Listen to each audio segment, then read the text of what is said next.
There are so many tentacles attached to this Maxx Crosby news. One of the tentacles connects to division rival Cincinnati. After last night, Joe Burrow should strongly consider asking out of Cincinnati. That should be viewed, this week, frankly, should be viewed as the final straw. Had enough.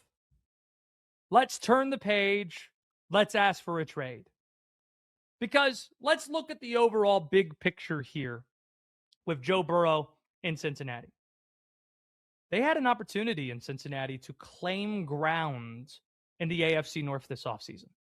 The other three teams in that division, they made coaching changes. Mike Tomlin stepping away after nearly 2 decades in Pittsburgh, Baltimore firing John Harbaugh, Cleveland firing Kevin Stefanski.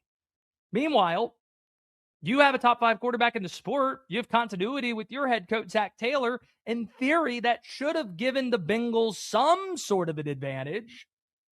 Instead, the Bengals have displayed organizational malpractice. They have a star edge rusher. See, when you think of premium positions in the NFL, you think of quarterback, you think of edge rusher, you think of left tackle. And the Bengals have the quarterback, and they had the guy who gets to the quarterback in Trey Hendrickson. But because they are renowned for being a cheap organization, they couldn't agree to a contract extension, and money was the reason. It was obvious that money was the reason. And not only that, when you can't agree to a contract, you better make sure this dude doesn't walk out for nothing. And that's exactly what happened. They weren't able to move him and get something in exchange on a trade. They didn't tag him, and he's walking out of Cincinnati a free agent. Going to make big money somewhere else. And then, just as you're getting that news that Trey Hendrickson isn't going to be back, your rivals in Baltimore add Maxx Crosby in a blockbuster trade, which means Joe Burrow is going to have to face Crosby, TJ Watt, and Myles Garrett twice each per season. That should be enough for Cincinnati fans to say, or for Joe Burrow to say, we're no mas. We're not winning. You're not doing enough to win. We need to move on, or I need to move on. And there is precedent for this.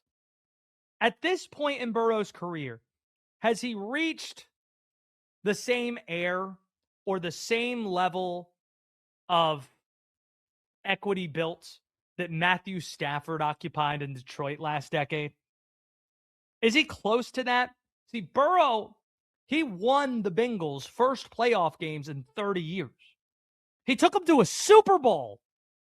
They were leading in that Super Bowl until about 2.5 minutes to go. Like Detroit last decade, Cincinnati isn't a well-run organization.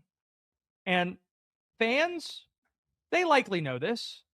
They know this just like Detroit fans did. So when Stafford asked out for a trade, it was almost understood by Lions fans. They still love that guy there. And I think the same would be true. Maybe not in the immediate aftermath for Joe Burrow, but he'll get the same amount of treatment. The way they talk about Boomer Esiason lovingly, Joe Burrow taking them to a Super Bowl would be viewed the same way. So if I'm Joe Burrow, I'm asking out. I think this is the final straw.